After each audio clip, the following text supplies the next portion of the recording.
The rumbling started at exactly 7:43 on Saturday morning. Kieran Beckett stood frozen in the Ridgewood Middle School parking lot, his chess club notebook slipping from his trembling fingers. The sound wasn't construction equipment. It wasn't thunder. It was something that made the concrete beneath his sneakers vibrate like a living thing. 37 motorcycles rolled into view through the early morning fog, chrome gleaming under the weak October sun. They moved in perfect formation, a wall of steel and leather and controlled power that seemed to devour every other sound in the world. Students arriving for weekend activities stopped mid-step. Teachers rushed to windows.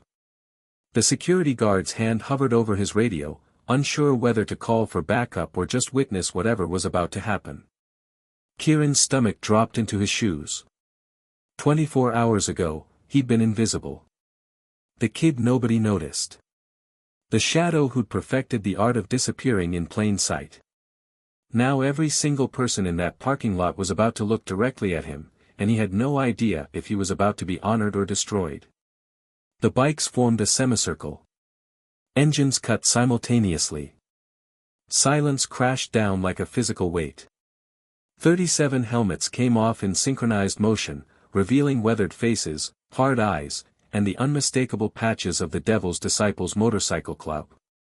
Every single member wore their colors, their vests decorated with symbols that made parents pull their children closer and administrators reach for phones. A mountain of a man dismounted from the lead bike. 6'4", shoulders broad enough to block out the sun, arms covered in ink that told stories Kieran couldn't read. His beard was streaked with gray, his hands scarred from years of work that went far beyond turning wrenches. He moved with the confidence of someone who'd never had to prove himself because everyone already knew. Sienna Cordova appeared at the man's side, pointing directly at Kieran. Her face showed something between gratitude and apology, like she knew what was coming but couldn't stop it even if she wanted to. The massive man's eyes locked onto Kieran. He started walking. Every step seemed to shake the ground. Kieran's legs forgot how to work. His lungs forgot how to breathe. This was it. This was the moment his father had warned him about. The world punishes those who stick their necks out. Always. But let me tell you how we got here, because what happened yesterday changed everything. Friday afternoon at Ridgewood Middle School had started like every other Friday for the past 3 years. Kieran navigated the hallway chaos with his standard protocol, earbuds in, eyes down, body language that screamed "Don't notice me." He'd mapped out routes between classes that avoided the popular kids, the athletes, the groups that gathered like predators around weaker prey. He ate lunch in the library. He took the bus seat directly behind the driver. He made himself small, forgettable, safe. It had worked perfectly until 3:17 p.m. near the trophy case by the east exit. That's when Kieran heard the laughter. Not the good kind. The kind that had edges sharp enough to cut skin. Trent Marshfield had someone pinned against the wall. Trent, with his $200 sneakers and his smile that looked friendly until you saw his eyes.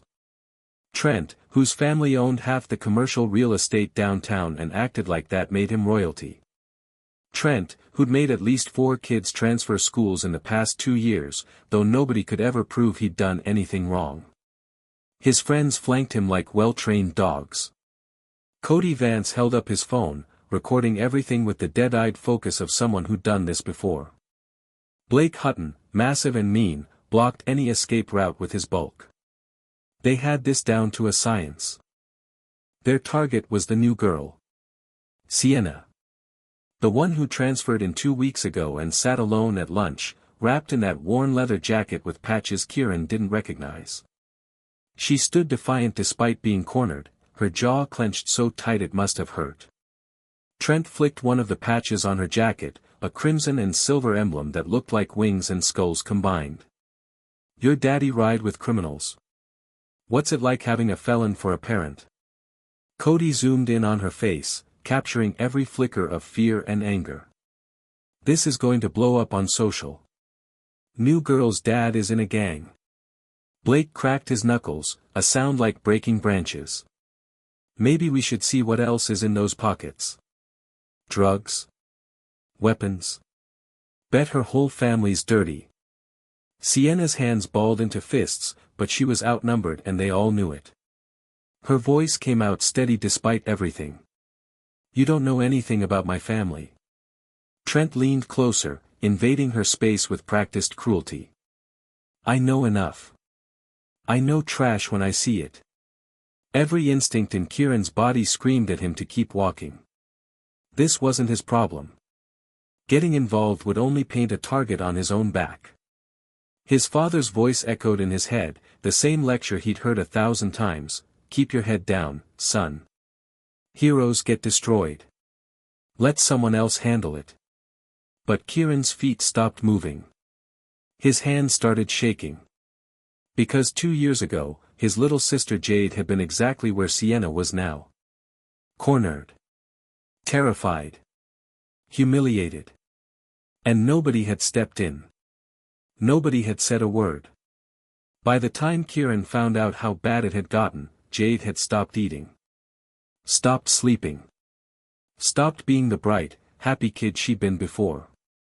She'd had to transfer schools, and even now, 2 years later, she still had nightmares.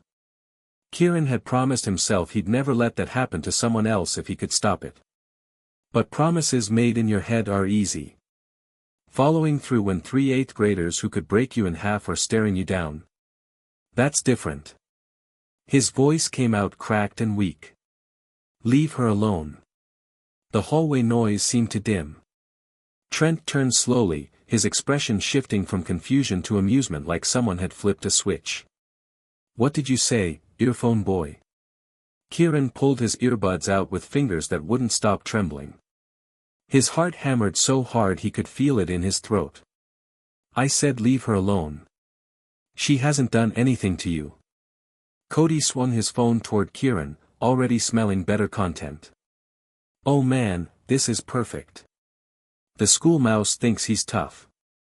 Blake turned his considerable attention toward Kieran, looking him up and down like someone evaluating an insect. You're what, 5 foot nothing? I could sneeze and you'd fly into next Tuesday.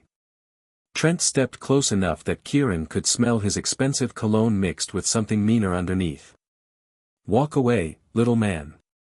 This doesn't concern you. Trust me, you really don't want to make it your business. Every muscle in Kieran's body vibrated with the need to run. His vision started to tunnel. Sweat dripped down his spine. He thought about Jade crying herself to sleep. He thought about the emptiness in her eyes that still hadn't completely gone away. He thought about all the people who'd walked past her, looked away, pretended not to see. No. This time his voice came out stronger. I'm not walking away.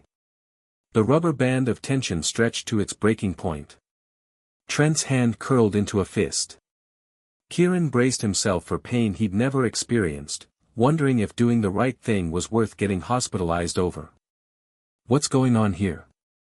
Vice Principal Harrigan's voice boomed from down the hallway, cutting through the moment like a blade. The transformation happened in milliseconds. Trent's fist uncurled. Blake stepped back casually, hands in pockets.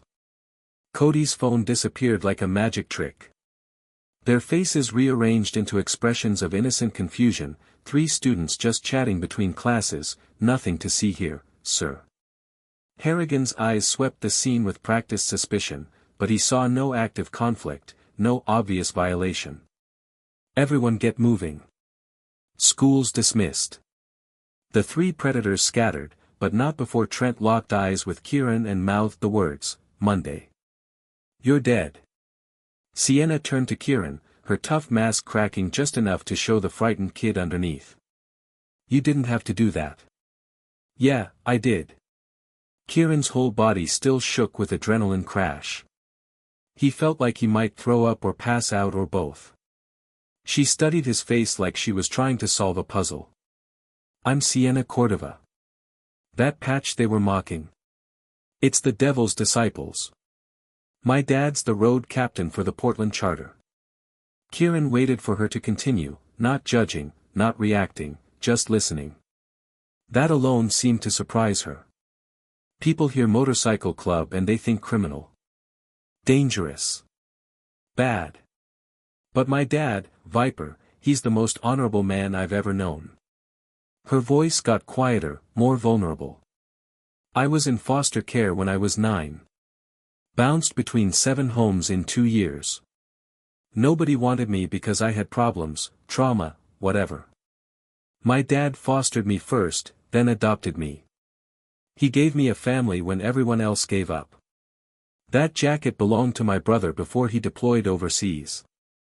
Those patches represent loyalty, brotherhood, protection. But kids like Trent don't care about truth. They see what they want to see. Kieran understood that better than she knew. People saw what they expected, not what was real. Thank you for telling me. No, thank you, Kieran. Seriously. Most people just look away. You didn't. Her eyes shimmered with tears she refused to let fall. That took guts. Walking home that afternoon, Kieran's hand still hadn't stopped shaking. He didn't feel brave. He felt terrified and sick and like he'd just made the biggest mistake of his life. Monday was going to be a nightmare. Trent didn't make empty threats. Cody would turn that video into social media ammunition. Blake would probably put him in the hospital. But something had shifted inside Kieran's chest, something he couldn't quite name. The invisible boy had become visible. There was no going back now. If this story is hitting you right where it matters, do me a favor before we continue. Hit that subscribe button right now. This isn't just entertainment. This is about what happens when one person decides enough is enough, and trust me, what comes next will restore your faith in humanity. We're building a community of people who believe courage matters, that standing up makes a difference. Subscribe, turn on notifications, and let's see this through together. Now, back to what happened next. That evening, Sienna sat at the dinner table in the modest house she shared with her father and his club brothers. The place didn't match what most people imagined when they thought about motorcycle clubs. No drugs, no weapons scattered around, no chaos. Just a clean, warm home with family photos on the walls and the smell of home-cooked food in the air. Viper noticed his daughter's silence immediately. She was usually animated at dinner, sharing stories about her day, asking questions, engaging with the brothers who rotated through their house like an extended family. Tonight she pushed food around her plate with distant eyes. "What's wrong, Mija?" Viper's voice was gentle despite his intimidating appearance. Those scarred hands that had rebuilt engines and broken noses with equal skill now rested carefully on the table, patient and concerned. The story poured out of Sienna like water from a broken dam. The bullying that had been building for 2 weeks. The confrontation by the trophy case. Trent's cruelty, Cody's phone, Blake's physical intimidation. And then Kieran. The skinny kid with earbuds who nobody noticed, who could have walked away safely, who instead planted himself between her and harm despite shaking so hard he could barely stand. Viper's jaw tightened with each detail. His fingers drummed against the wooden table, a tell that the other club members recognized. Reaper, Gage, and Nomad exchanged glances across the table, reading their road captain's mood like men who'd ridden together through worse storms than this. "This boy, Kieran, he defended you." Viper's voice had gone quiet, which was more dangerous than yelling. "When nobody else would, Dad." He was terrified. I could see it. His hands were shaking, his voice cracked, but he didn't back down. Not even when Trent got in his face. Not even when Blake threatened him. Sienna's voice broke. "He stood up for me when he had every reason to run." Viper stood, his considerable frame casting shadows across the kitchen. The temperature in the room seemed to drop. Brotherhood means protecting those who protect ours. This kid showed more honor than most men twice his age. Reaper leaned back in his chair, arms crossed over his chest. The kid's got spine. Real courage isn't about being fearless. It's about acting despite the fear. Gage nodded slowly. When's the last time anyone showed Sienna that kind of respect? That kind of basic human decency? Nomad, the quietest of the group, spoke up. We talk about honor like it's our exclusive code.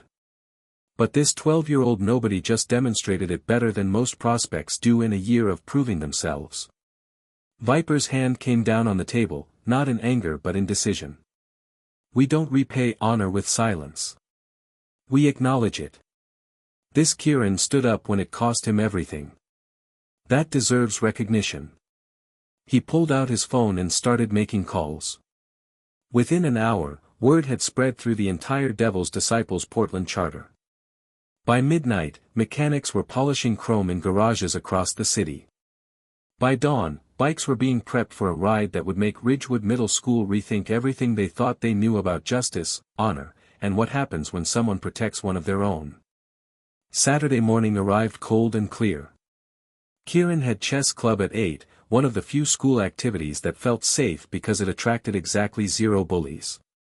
He walked through empty streets, enjoying the quiet before the storm he knew was coming Monday. The first rumble barely registered. Distant construction, maybe. Portland was always building something. But the sound grew. And grew. The ground beneath his feet began to vibrate. He looked up from his phone to see other early arrivals frozen in place, staring toward the street. That's when the first motorcycle appeared through the fog. Then another. Then 5 more. Then too many to count. They rolled into the parking lot in formation so precise it looked choreographed, filling every available space with gleaming steel and rumbling engines that seemed to shake the air itself. Kieran's chess notebook slipped from his fingers. His brain struggled to process what his eyes were seeing. 37 motorcycles. 37 riders in leather vests covered with patches. The Devil's Disciples had arrived in force, and every single person in that parking lot knew something unprecedented was about to happen. Teachers appeared in doorways, uncertain whether to evacuate or observe. Students pulled out phones, already recording what would become the most viral moment in Ridgewood Middle School history. The security guard stood paralyzed, completely unprepared for this scenario. The engines cut simultaneously, plunging the parking lot into shocking silence. Helmets came off in unison. And that's when Kieran saw her. Sienna, standing next to the biggest man he'd ever seen in his life, pointing directly at him. Viper Cordova studied Kieran for a long moment, then started walking. Each step deliberate, measured, impossible to look away from. Every eye in the parking lot tracked his movement. Whispers started and died. Phones recorded. Time seemed to slow down and speed up simultaneously. Kieran's mind raced through possibilities, none of them good. He'd defended Sienna, sure, but what if he'd overstepped? What if the club saw it as interference? What if they thought he'd disrespected their ability to protect their own?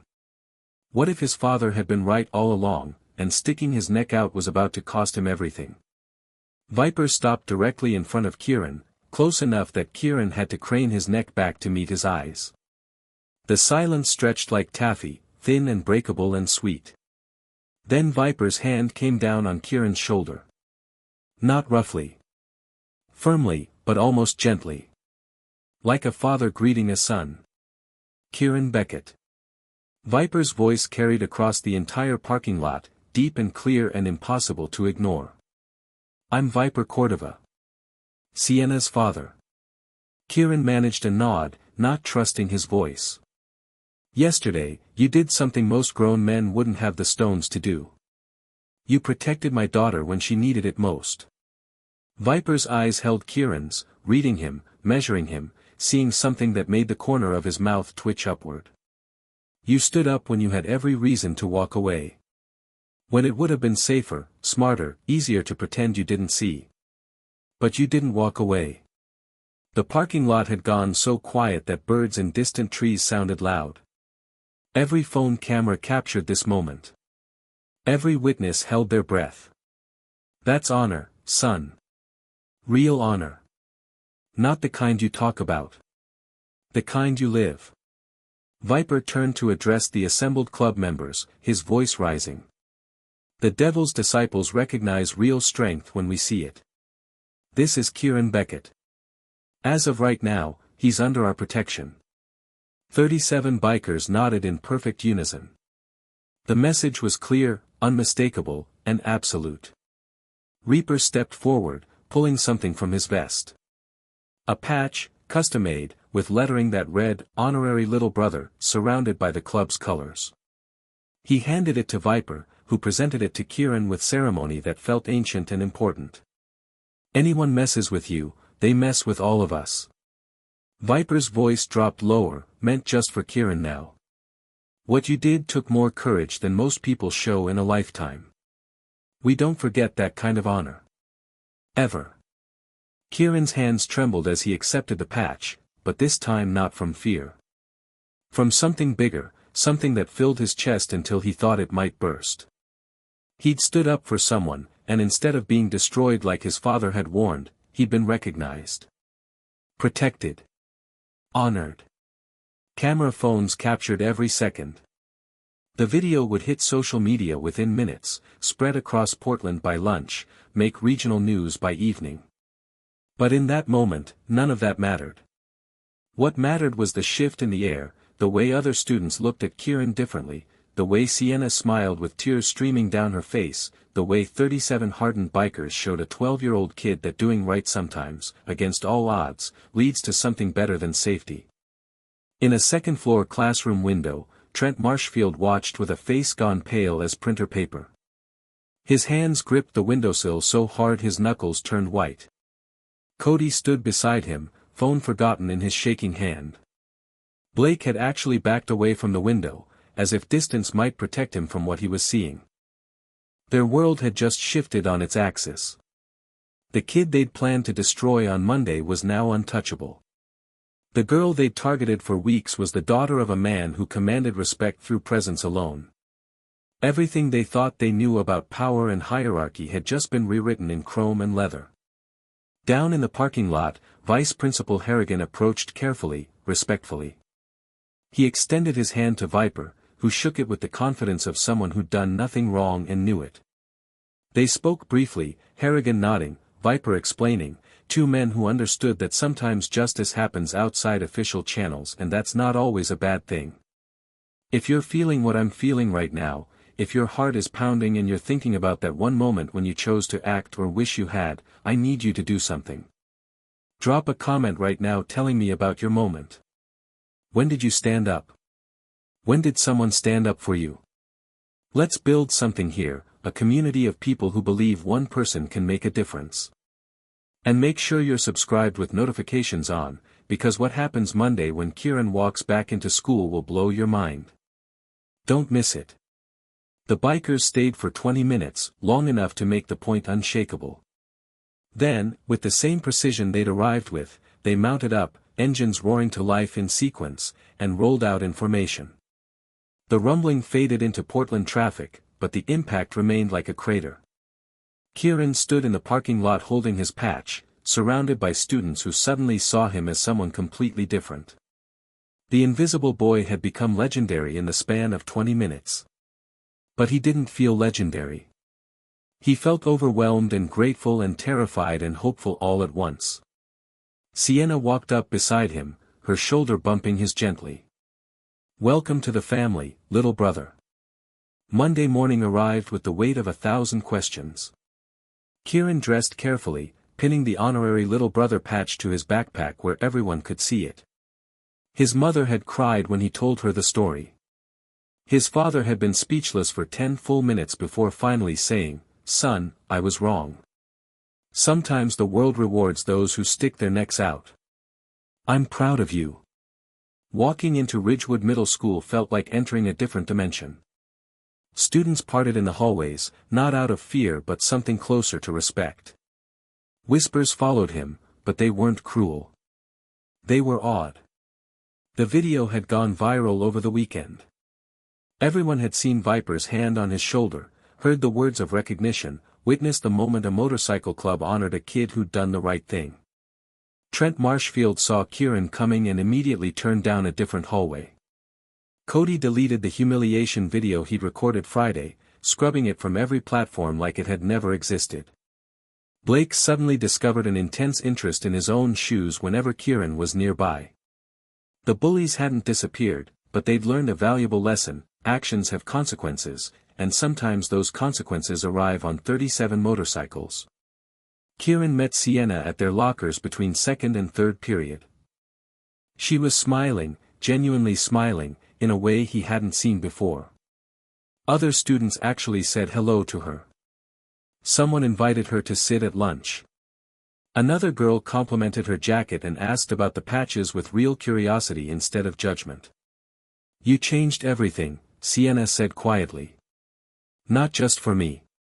For everyone who's ever been targeted and had people look away." Kieran thought about that. "I just did what I wish someone had done for my sister." That evening, Kieran video called Jade. She was doing better now, slowly healing, finding herself again in a new school where she could start fresh. He told her everything. The confrontation, his fear, his choice to act despite the terror, and what happened afterward. Jade cried, but they were good tears. "You became the person I needed, Kieran. Even if it's 2 years late, you became that person. I'm sorry I wasn't there for you then. I didn't know how bad it was, and that's on me. But I promise you, Jade, I'll never look away again. Not ever."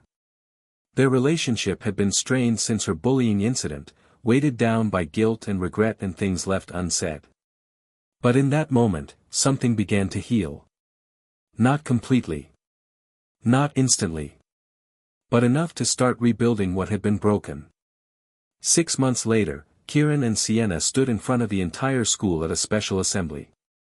They'd been invited to speak about bullying, intervention, and what it means to stand up. In the audience sat their families. Kieran's parents and Jade, who'd grown stronger in recent months.